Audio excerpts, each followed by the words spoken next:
is to take a brave look at your life. Look at your life right now where it is. So let me ask you some questions. As you begin to look out on the future, look out on this year, let's take personal inventory. What has brought you here? As you begin to look at the things that took place this past year, did you get out of it what you wanted? Did you achieve the goals that you set out to achieve? What part of your life or what things did you do that you don't want to be a part of your life? Are there any people, as you begin to look at your life and look at where you want to go and what you want to do, are there any people that might be some dead weight that you need to think about unloading? Because what you have found through that relationship, that it's more toxic than it is nourishing, is more debilitating than it is empowering, and so now you've got to make a decision. See, many of us won't be able to move forward because we're not taking true inventory of our lives. As you begin to look at your emotional, your spiritual, and intellectual development, how many books did you read? How many seminars did you attend? How many classes that you take to begin to develop yourself professionally, to improve your craft or your skill? How many new things that you learn?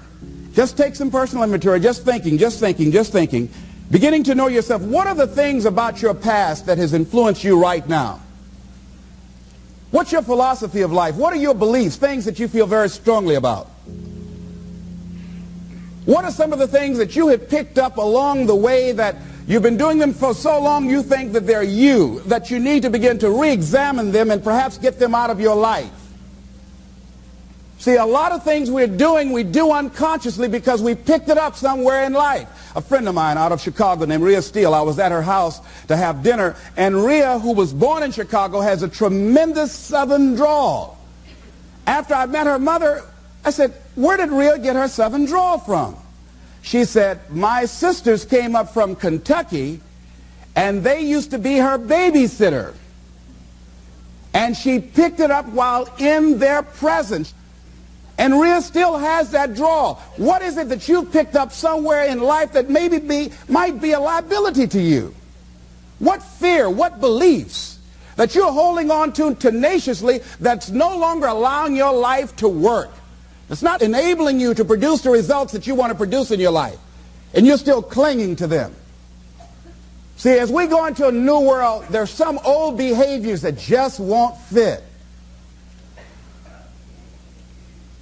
What are the events? What are the circumstances? What are the people that have shaped you? Just thinking. What are the things that you need to let go? Some things that have cost you pain, that's stifling your growth and development. What are those things? As you begin to look at your profession or your career, what is it that you need to do to begin to upgrade your skills or your knowledge, to continue for you to be competitive in the marketplace? As you begin to look at yourself and ask some of these questions, what is something that you're good at? Are you living your passion? Are you living your dream? What do you regard as your greatest personal achievement?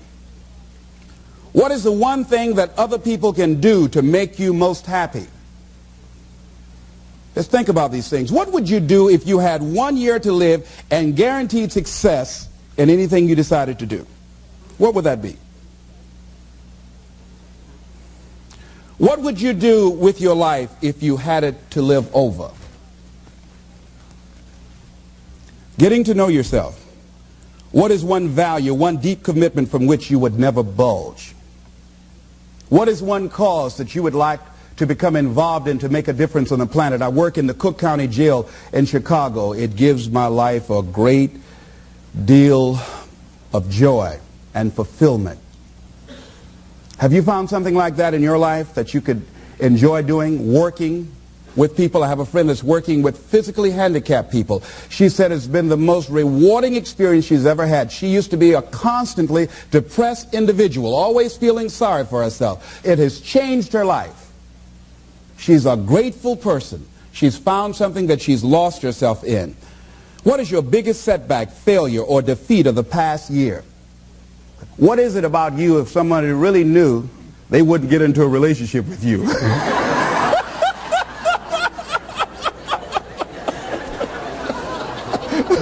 Now don't go tell it. But once you acknowledge what that is, then start working on it and changing it. Change that. It's easy to blame the other person, but start taking ownership for where you are. Are you proud of how you have been living your life? Have you explored your natural talents, your gifts, by enthusiastically trying a variety of activities? Ladies and gentlemen, a lot of us have so much talent and abilities, we just put them back on the back burner or just left them aside someplace. Never did anything with them, never brought them out here. Used to do them extremely well in high school or college, or just had a natural gift and never did anything with it. What are you sitting on? What gifts are you sitting on? Have you resigned yourself to a life feeling that nothing can be done to change your future or your circumstances? Have you been afraid to try something different because you're afraid of how people will react to you or what they will think? Those are some of the things that I suggest that you begin to answer yourself. Now, here are some things that I suggest that you begin to look at working on to develop your character. Some things that will give you some personal strength. Webster says character building activities. He says character, the pattern of behavior or personality found in an individual or group. Moral strength, self-discipline, fortitude. That's what's going to be required in order to begin to manifest your greatness. Now, looking at yourself, one of the things I'm suggesting you look at, what is it that you need to be in the process of doing more of or less of? Like being more direct. So I used to have a problem of not telling people what I actually thought because I didn't want to hurt anybody's feelings. Saying no without feeling guilty.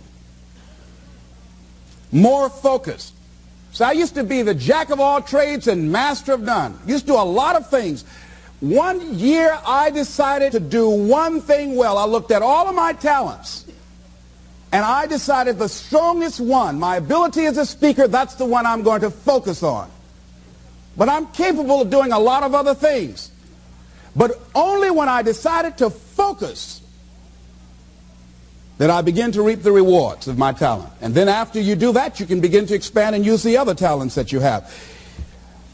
Deciding to keep your word. If you just decide, I'm going to keep my word. If I say something, I'm going to do it regardless. Being more considerate.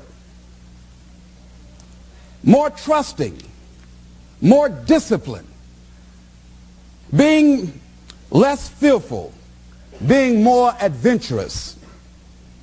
Find something that you can look at your life that you say, hey, I know I've got a problem in this area, being late. I need to take care of that. Procrastinating, I need to deal with that. Not taking care of business, being seriously not serious. Creating an imbalance in my life where I'm spending more time looking at television or having social fun and not spending enough time working on me. See, most people, ladies and gentlemen, spend more time working on their jobs than they spend working on themselves. They work harder on their jobs than they work on themselves.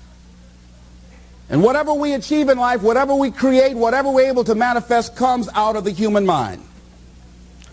Now, I want you to think about 5 things that if you had the courage to do them, it will give you a feeling of satisfaction and self-respect.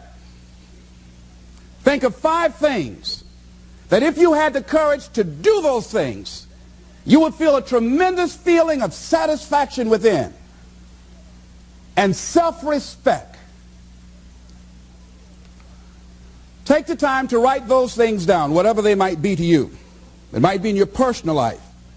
It might be in your friendships, your family relationships. Might be in your business. I was negotiating with a friend of mine that I admire a great deal. And this person went back on their agreement. And I did not challenge them on it. Number 1, because of my admiration for her. Number 2, because I really wanted the business. And I think she sensed that. So I didn't want to seem too picky, and I was nervous about it.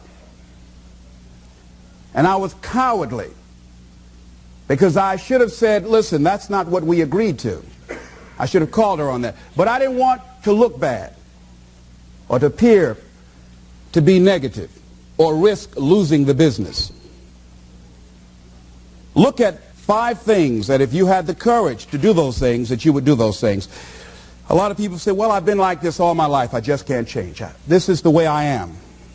Dr. Harold Griswold, a psychologist and author of Direct Decision Therapy, said something. He says, when someone says, I can't change, some part of them wants to change, but the payoffs for his present behavior are greater than the payoffs for a changed behavior, or his fear of change is too great.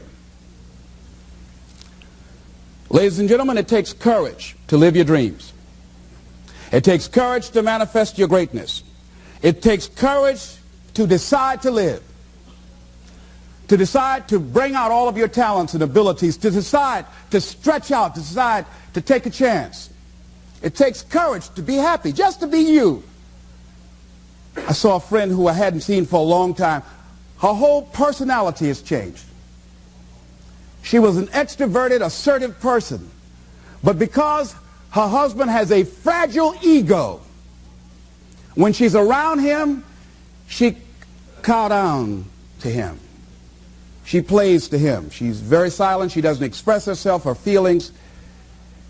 And there are many things she wants to do, but before she even makes a decision of what she wants to do, she checks. How will he handle this? How will he see this? Will this be disruptive in our relationship?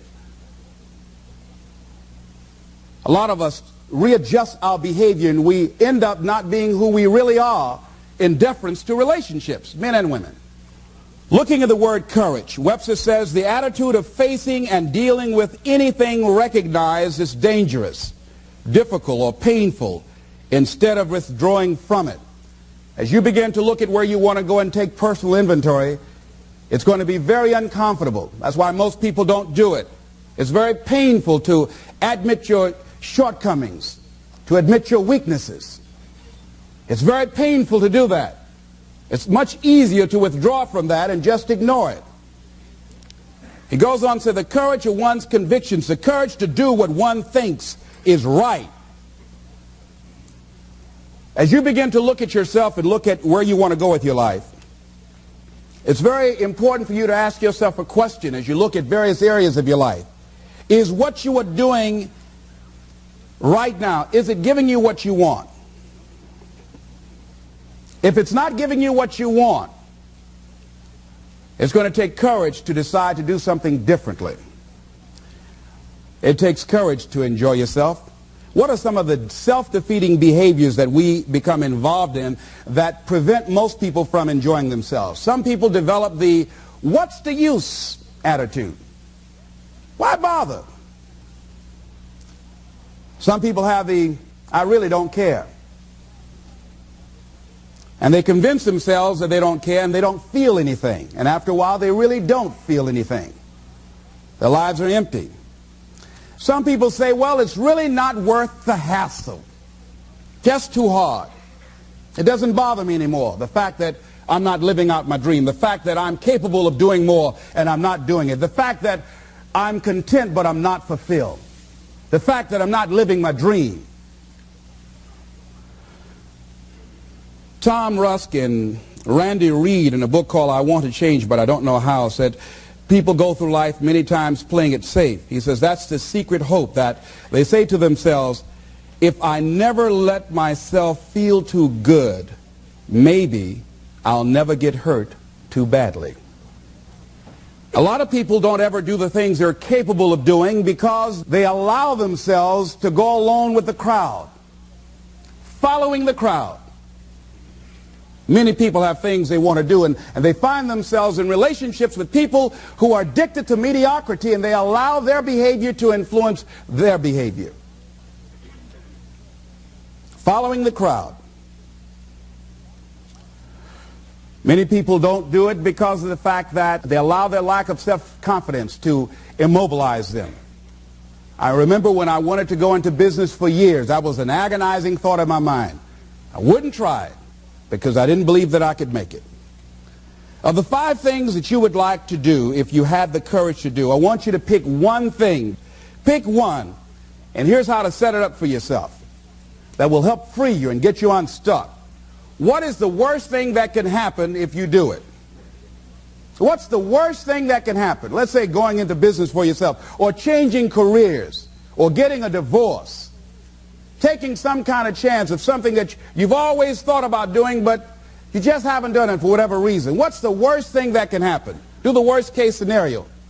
Now, when you do the worst case scenario, you write those things down, the worst things that you fear would happen. When you name your fears, that puts you in control. What are you afraid of? Name it, write it out so you can look at it. Confront that fear. What is it? I'm afraid that things might work out. What else, Les? Well, I've never been in business, okay? What else, Les? Well, I don't have all the help I need, okay? Good. What else, Les? Well, I don't have enough money, all right? Good. What else, Les? Well, I don't have a college degree. What else? I'm not as good as those other guys that I've seen up there speaking, okay? What else? Well, that's all I can think of right now, okay? Good. Now, that takes you to the next step. What are the benefits? What are the benefits of your acting courageously, taking life on? Well, part of what happened was that I felt better within myself, and I had a strong sense of self-respect. Going into business for myself, I made a lot of mistakes. Sometimes I was down on myself. I felt stupid. I felt dumb because people who were in business said, why would you do something like that? Well, I didn't know. Boy, were you really dumb. And I used to chime in with them. Yes, I guess I was. I didn't know any better. But the other thing is, I had to say to myself, but I did it. I did, even if I made a flop of it, I did it. I took the chance. I took the leap. What are the benefits of your acting courageously? Whatever it is that you've identified. Write the benefits down. And then focus on them. Focus on the benefits. Not on the liabilities. Not on your fears. Focus on the benefits. That which you hold in consciousness tends to manifest itself. Think about how good you feel. Think about the level of increased self-respect, the sense of self-worth that you'll feel. How good you'll feel getting up in the morning, looking yourself in the mirror because you're taking life on. The other thing is acknowledge your fears and then go into action. This book is called Feel the Fear and Do It Anyway. That's it. See, I believe anybody who's ever done anything, who's ever taken a chance, doesn't mean that they're not afraid. Courageous does not mean being the absence of fear. I think that being courageous is willing to do it because that's what you feel, and you're going to do it anyhow, regardless. You're not going to be immobilized by your fears or your doubts. You admit, okay, I'm scared to death. Now, okay, what is it that I must choose to do? Go ahead and experience that fear, but don't let that fear immobilize you. In what you've done with your life thus far, is it giving you what you want? Is it giving you what you want? When you look toward the future, when you look at all that's going on out here, is there some place within yourself you say, hey, I know I need to be out there in that arena. I know I can do more than what I've been doing. I know there's some great music that I have within me that I haven't brought out here yet. Is that something that you begin to look at within yourself? So I used to do that, and I used to go to big rallies and see guys up speaking when I wasn't courageous enough to go out there and say, hey, my name is Les Brown, the motivator, Mamie Brown's boy, I want to talk. I would never do that. I'd just be back there looking at them and wanting to get their autograph and would say, can I meet you, Mr. Waitley, or can I meet Mr. Zig Ziglar? Please tell him, who are you? Oh, Les Brown.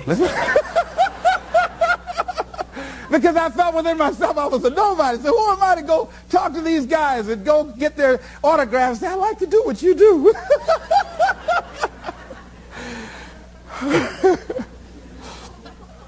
See, I say if you look at your life, and if you're not getting what you want, you owe it to yourself to do something differently. If you're on a job, 85%, they say, of Americans go to jobs that they're unhappy.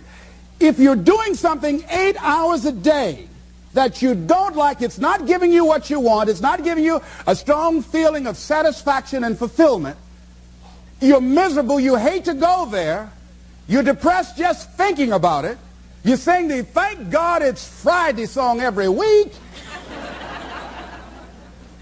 It's giving you headaches just thinking about it on Sunday afternoon after the football game goes off. If that's what it is, you owe it to yourself to start strategically working to change directions. See, but you know what most people will do? Most people will resist change. Most people will fight change as if change would be worse than what they're experiencing. See, they know this. They're familiar with this. Most people will not challenge the unknown. They won't just step out there. See, there's certain things that's got to be in place. They got to see it all together. And life isn't like that. That's not how you grow. So as you look at your life, you're saying, I'm not getting what I want. As you begin to look toward the future, begin to know that whatever it takes for you to create that, you've got that in you. You've got that. You've got genius in you. You've got goodness in you. You've got creativeness in you. If you decide to take the initiative to change the current quality of your life, I say to you that you will find that the universe is on your side. That life is on your side. Now, will it be turbulent? Yes. Will it be easy? No, no. Will you have some opposition? Yes. Will I make a lot of mistakes? Yes. Will I get hurt? Yes. Yes. See, a lot of people won't try anything different in life because they don't want to get hurt. Let me tell you something. It's too much pain to duck. Pain is everywhere. You can hide under here. It will come where you are. Really, if I go back here, pain will come. Hey, Les, come on out. It will come. It's everywhere. Viktor Frankl calls it unavoidable suffering. You can't duck it. But most people spend their life not wanting to deal with the pain of rejection, the pain of defeat, the pain of being disappointed, the pain of losing, the pain of failure, the pain of being criticized, the pain of not being liked, the pain. That's called life. Life is full of pain. It's everywhere. But guess what? There's no gain without pain. Now, if you're going to hurt anyhow, get some yardage out of it.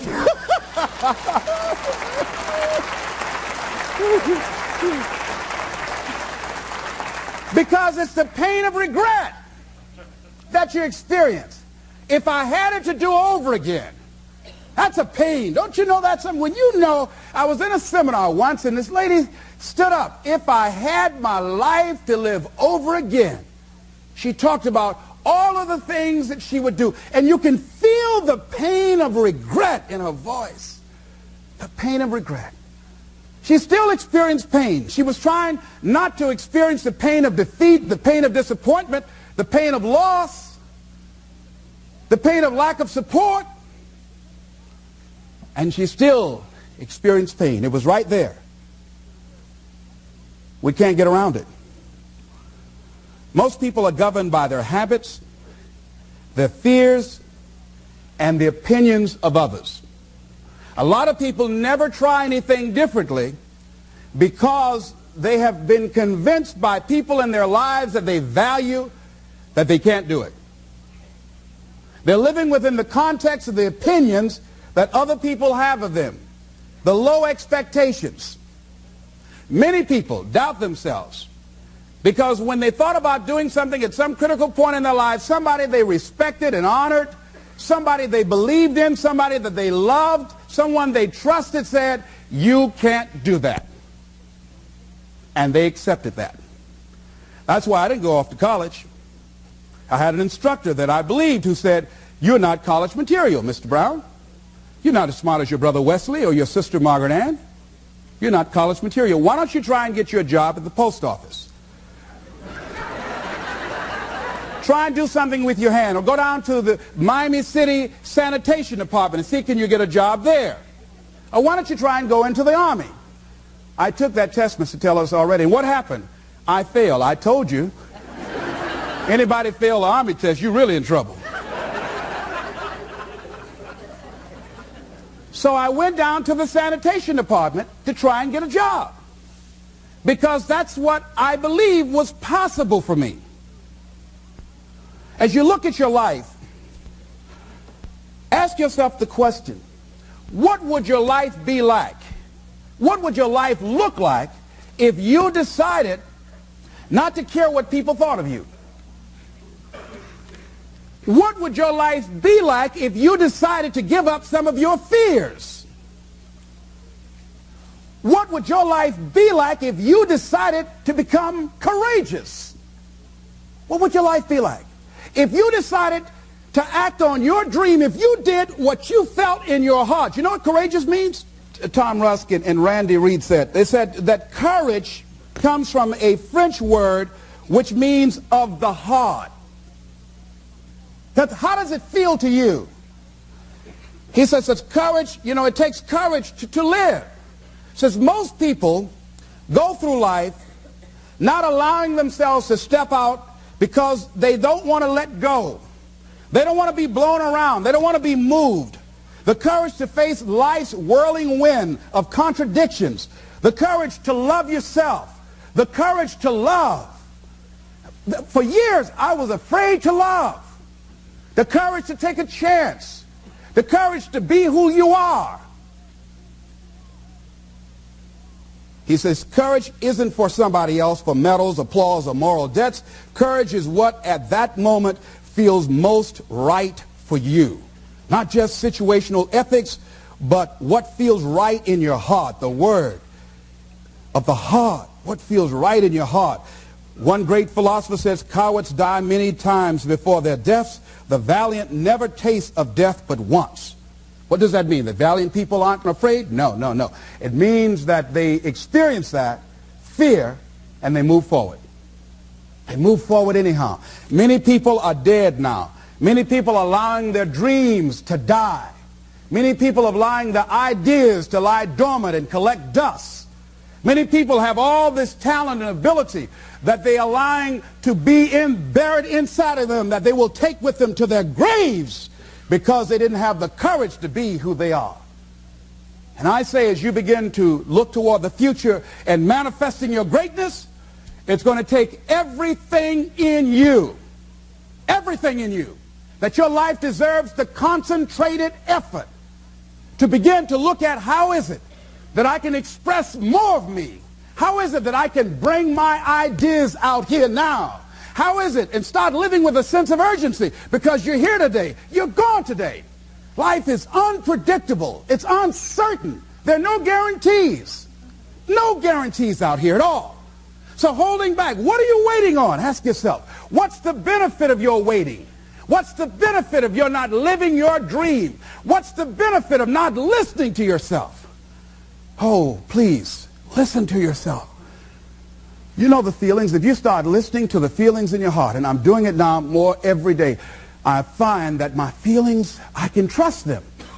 And I say to you that as you look toward the future, you look at life on a daily basis, if there's something that you have been given, if you've heard something within yourself that you know that what you're doing now doesn't fit for you, it doesn't work for you, it's not giving you what you want, and there's something else that you want to do, don't allow that inner doubt in you to talk you out of it, to build a case on why you can't have it, to tell you why you're not good enough. You ignore that inner voice and all of the external voices. Don't judge the possibilities for what you can do based upon the circumstances, because the circumstances won't determine who you are. Don't determine what you're able to do based upon your resources. Don't determine what's possible for you based upon where your life is right now. Where your life is right now is not you. That's just what it is right now. But the possibilities for you are unlimited. If you're in a rebuilding process, it's unlimited. If you're coming back from adversity and devastation, it's unlimited of what you can do. That's the capacity of human beings. It doesn't matter how many mistakes you've made. It doesn't matter how many flops you've had. It doesn't matter how much money you've lost. In fact, I see it only as an investment of what you learn from life. Not losses, but investments of what's possible for you. And I say to you that once you start listening to yourself, and as you begin to act on your dream, as you start just trying to find your way, doing what you can with what you have, you will start seeing things opening up for you. You'll start attracting people. You say, where'd they come from? Things will start coming together, clicking for you. You say, whoa. You start brainstorming. Ideas will come out of nowhere as you focus on it. The key to it is to begin to focus on what it is you want to do. Why, Les? Why is that important? Because as you focus on that which you want to do, that which we focus on, that which we give our energy to, it will begin to multiply. It will begin to expand. It will begin to develop your consciousness. And out of that comes your greatness. Out of that comes a commitment. Out of that comes a passion for life. Out of that comes a special power that you have in you that you haven't even called on yet. See, the powers that we have will never reveal themselves if we don't challenge them, if we don't put ourselves in a position where we have to use them. So one of the most important things is reading a book that's a really interesting book called Instant Millionaire, and the guy said, put yourself in a position where you can't retreat, where it's do or die, sink or swim. Here's what you'll find out. You'll develop incredible swimming skills. Or swallow half the pool of life. You'll find yourself stroking unlike you've ever seen before. Through the inspiration of desperation, you'll become more creative than ever before. So what is it? How do we handle that whole piece? Throw your whole self into it. See, most people go at it tentatively. They don't give all their stuff. They don't concentrate. They don't put everything they've got in them. One guy wrote a book called All You Can Do Is All You Can Do. And all you can do is enough. But he said, make sure you do all you can do. And if we're honest this evening, we know that we haven't done all we can do. So as we look at the future, we can decide that from this day forward, as I look at my personal relationships, if I look at my professional relationships, if I look at my family relationships, as I look at all the dimensions of my life, looking at myself mentally, emotionally, and spiritually, I'm going to do all I can do to develop me, to bring my talent out here, to make a contribution to life.